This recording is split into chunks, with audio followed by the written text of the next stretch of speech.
Hello hello guys, welcome back to Baba's family vlog. तो I hope आप सब बहुत अच्छे होंगे। तो बाबाज फैमिली व्लॉग में आपका स्वागत है। तो अभी हो रहा है शाम का टाइम। इससे पहले वाले व्लॉग में मैंने आपके साथ एक मॉर्निंग का रूटीन छोटा सा शेयर किया था।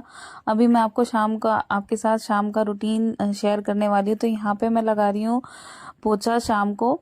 तो मैं इससे लगा रही थी, तो ये वाला जो मोप है ना, ये इसका हैंडल थोड़ा सा पता नहीं क्या दिक्कत हो गई है, खराब सा हो गया, अच्छे से काम नहीं कर रहा था। तो मैं दीदी से पूछ रही थी, फिर उन्होंने बताया, तब भी इतना खास चला नहीं था। तो दीदी कर रही है बच्चों के लिए, सबके लिए शाम की चाय की तैयारी, और मैं यहाँ पे लगा रही हूँ पोछा। पोछा लगाने के बाद फिर मैं जाऊंगी नहाने के लिए। उसके बाद मैं करूंगी अपनी पूजा उसी तरीके से जैसे मैंने इससे पहले वाले व्लॉग में सुबह की पूजा करी थी। तो यहाँ पे डुग्गू को पता नहीं क्या चाहिए, वो जिद कर रहा था। तो यहाँ पे मैं अपनी अंगारी गैस पे रख के जाऊंगी।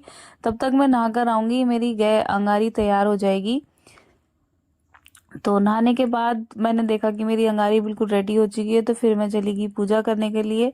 पूजा करने का सेम प्रोसेस है जैसे सुबह में करते हैं। अंगारी पे सामग्री डालो, लौंग डालो, और जो भी तुमने प्रसाद चढ़ा रखा है, गुड़ है या दूध है, वो चढ़ा दो।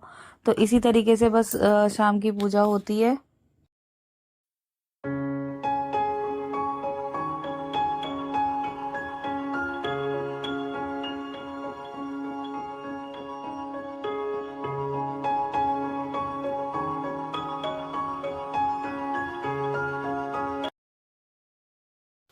तो जी पूजा वगैरह करने के बाद फिर मैं आ गई यहाँ पे किचन में। आज मैं बनाने वाली हूँ दाल चावल रोटी, सिंपल सा खाना।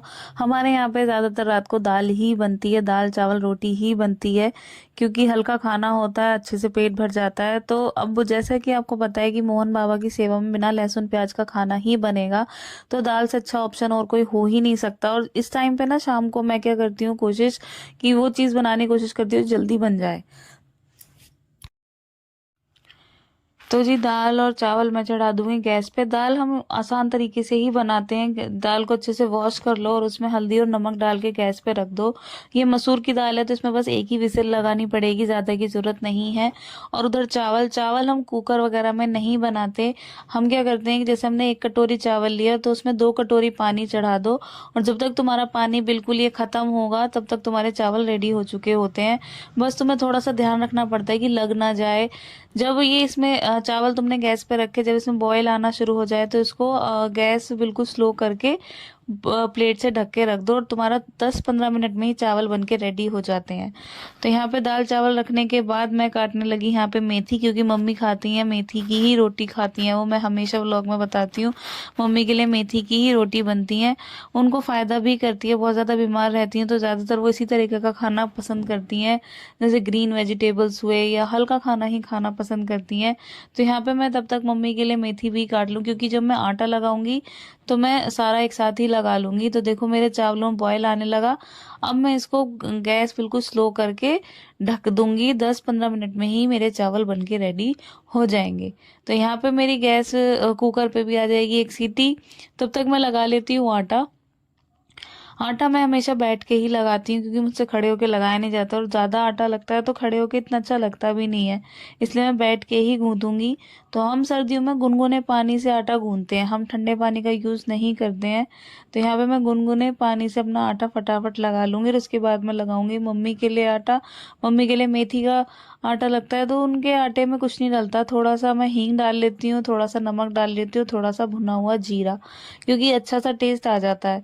तो पहले मैं लगाऊंगी सबके लिए आटा, उसके बाद लगाऊंगी मम्मी के लिए। आटा वगैरह लगाने के बाद इतनी ही देर में मेरे चावल बनके रेडी हो गए होंगे। ये चावल मेरे कितनी देर बने, मैंने मेथी कट करी है और मैंने आटा गूंदा है, इतनी देर में ही मेरे चावल बनके तैयार हो गए। अब मैं चावल खला लूंगी दूसरे बर्तन में, और इस भगोने का साफ कर लूंगी, और क्योंकि इसी भगोने में मैं अपनी दाल को फ्राई करूंगी।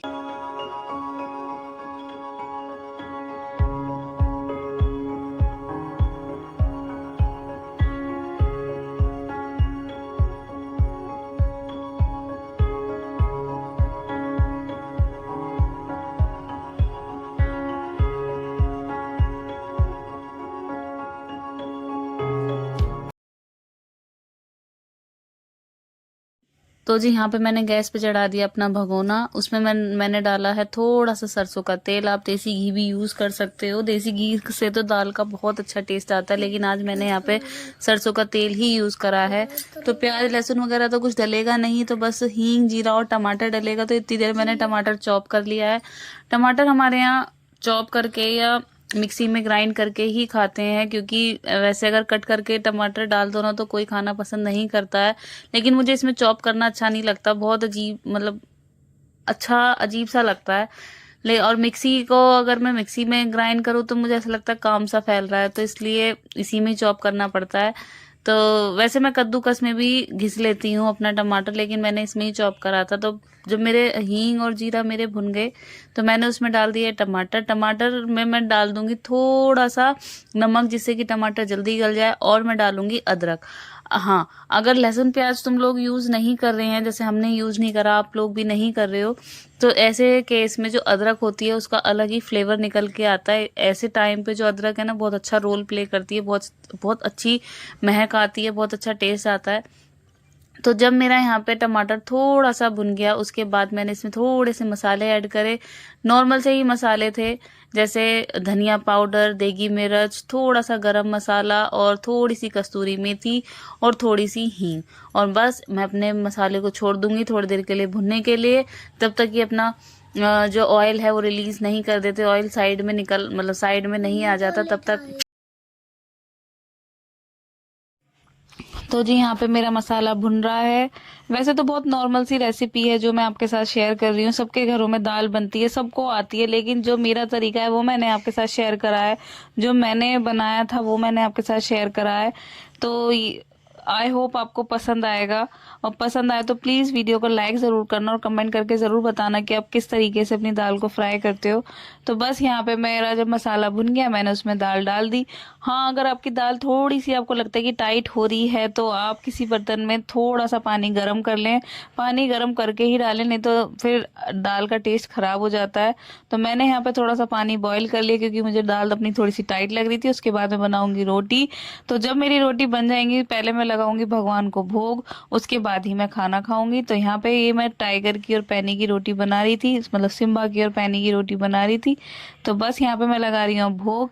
तो भोग लगाने के बाद बस फिर मैं अपना खाऊंगी शाम का खाना, क्योंकि हमारे यहाँ पे जब मोहन बाबा की सेवा होती है तो हम लोग एक टाइम खाना खा लेते हैं। तो ये जो वीडियो है ये मैंने 2-3 दिन पहले अपना वीडियो शूट किया था, लेकिन मैं एडिट नहीं कर पा रही थी, इसलिए आपको वीडियो सैटरडे को मिलेगा। तो आई होप आपको पसंद आएगा।